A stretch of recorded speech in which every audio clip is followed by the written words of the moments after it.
Good morning, SPC 209. This is your final exam review here from lovely Casa McInnes. Just to let you know, what I'm going to be doing here is when I do a final exam review, I go through all of my chapter notes, my lecture notes, and I highlight some things that I may be making final questions out of. I have not made up the final yet, so this isn't stuff these are definitely going to be questions. This is information that I will probably be making questions from. These are the things that jumped out at me as I went through, so that you'll know what I'm looking at as I make my questions. Now, I will tell you before we get started, I looked through and I do not have my lecture notes on the chapter on culture. Okay. But I will tell you, I like that chapter a lot, so I'm going to be relying on that fairly heavily. You'll probably get 5 questions out of that, out of 40 questions for the final. Okay, so I would go back and look at your notes on culture very, very closely. Okay?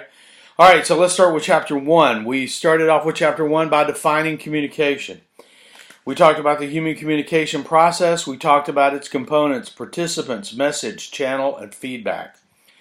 We talked about forms of communication. We talked about interpersonal communication. We talked about group communication. We talked about public communication. And we talked about mass communication. We talked about some communication models, especially the helical model. We talked about why we communicate. Okay. And we talked about that communication meets a need. We also... it serves a purpose of compliance gaining. And then we talked about some very specific steps about how you gain compliance. Then we talked about communication competence. Making a note, I did not want to discuss that. We talked about communication competence. So go back and review your notes on communication competence. And that's Chapter 1. Okay? And again, all these lectures are still posted online on the YouTube, so you can go back and look at those. Just check the announcements on Blackboard for the links. Chapter 2, we talked about communication and perception. We defined perception, and we talked about selection and organizing within that. Selection, organizing, and interpretation. We talked about how we perceived others. We talked about attribution, primary effect, recency. We talked about self-perception, and we talked about how we improve perception. Okay? Chapter 3, we talked about language. We talked about the nature of language being symbolic. Okay? We talked about the triangle of meaning between simple thought and referent. Be aware of that. Okay? We talked about meaning. We talked about the 2 types of meaning, denotative and connotative. All right? Then we talked about some rules for language, specifically the rules of grammar. We talked about figurative language, including simile and metaphors. Then we talked about speaking ethically. Okay? You'll notice at this point, probably, if you're going over your notes, that I'm skipping around and I'm missing stuff. That's because those stuff probably not going to be questions on the final. So we're up to Chapter 4. Nonverbal communication, and we talked about an informal definition of nonverbal communication, where nonverbal communication is everything but the words you use. And yes, I'm sorry for drinking so often, but I have got a horribly sore throat this morning, so you'll just have to bear with me. Okay, we had some things of note that, like, nonverbals can be very important in conveying interpersonal and emotional context. It can be ambiguous. We believe nonverbals more than verbals.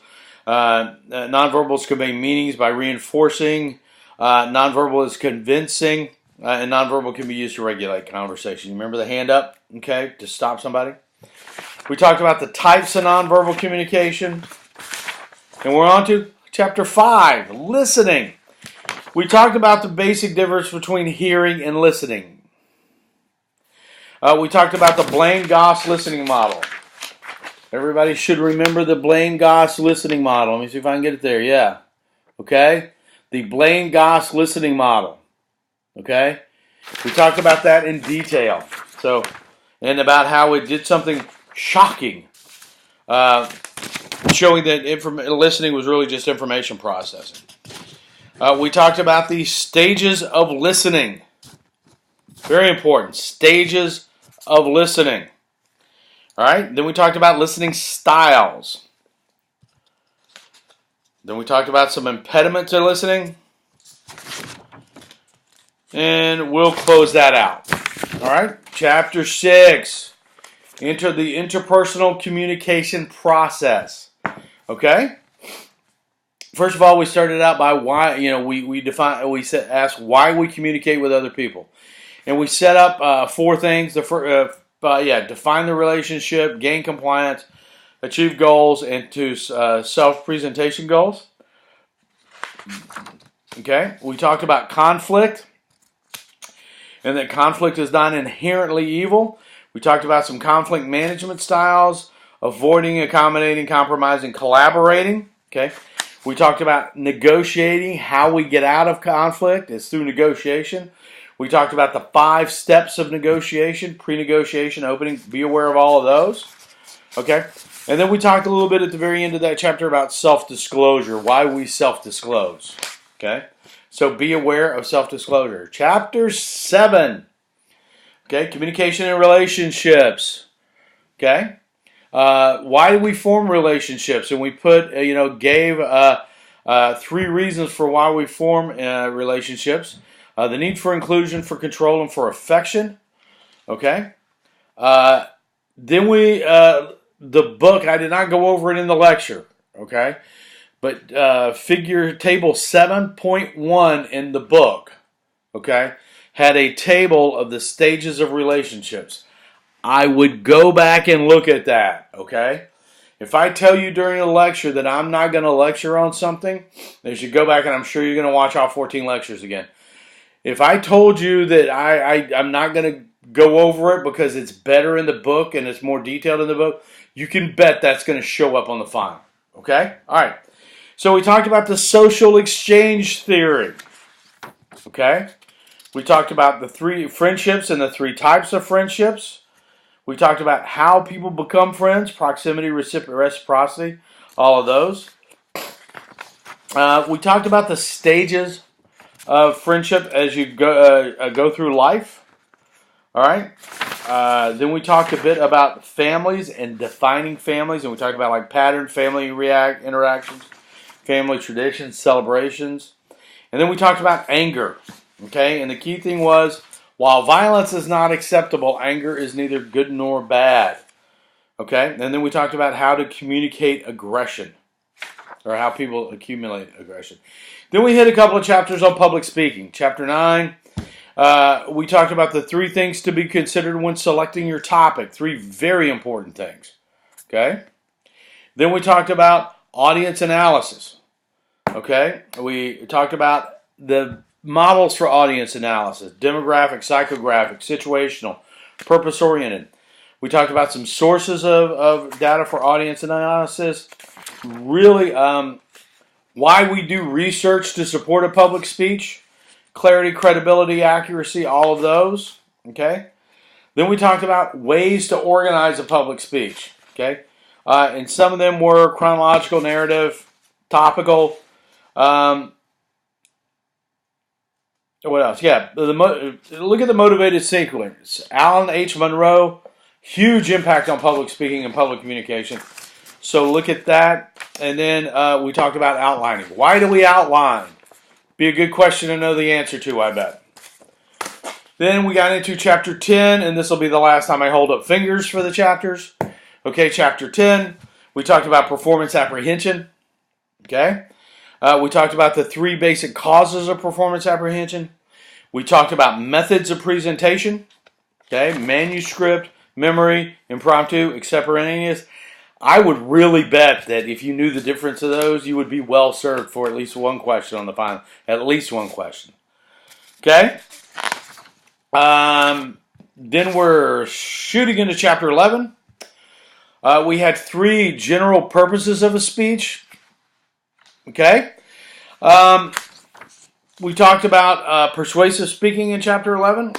We talked about Aristotle's 3 ways of persuasion: ethos, pathos, and logos. I would know ethos, pathos, and logos. Okay? Then we talked about reasoning. We talked about inductive reasoning, reasoning by analogy, deductive reasoning. You will see those on the final. Okay? Then we talked about fallacies, the hasty generalization, the false analogy, the false authority, the argument ad hominem, and the appeal to tradition. You will see those on the final, at least some of those. Then we talked about cognitive dissonance. You will see a question about cognitive dissonance on the final. Okay, chapter 13, small groups. We talked about the characteristics of a small group. Okay? We talked about the structure of a small group and how it's influenced by two factors, internal and external. Know the difference. We talked about other characteristics, like interdependence, shared identity. Then we talked about the functions. Then we talked about some advantages of working in a small group, and I went over for the individual and for the organization. Be aware of those. Phases of small groups, storming, norming, forming, storming, norming, performing, adjourning. Okay? Know those. All right. And then we talked about problems that can be confronted like groupthink and conflict. And remember, just like with anger, conflict is not inherently bad. Then we talked about leadership in small groups. Okay? How they're chosen. Okay? We talked about, we talked about how they're chosen. Gave 4 basic ways that how they could be chosen. For leadership styles, check the book. Read the book for leadership styles. Okay? For leadership and power, we talked about legitimate power, expert power, all the different types of power. I will hit you up with at least one question on the types of power. Okay? Not too interested in that. Oh, yeah. Task roles. Be familiar with task roles. We talked a little bit about group problem solving. We talked about the steps of group problem solving. And we talked about leadership functions in problem solving. And you basically saw a version of this. There we go. The difference between, and it shows up backwards on my screen. So there's authority rule, compromise, voting, and consensus. Be aware of those. Okay? All right. So that was everything in under 13 minutes. Okay. Don't forget to bring a copy of a photo ID. Your Acontech student ID will be fine. State-issued ID of other sort, military ID, driver's license, passport. I need something so I can look at your face and tell that your name is who you are. Okay? I've already posted the time for that.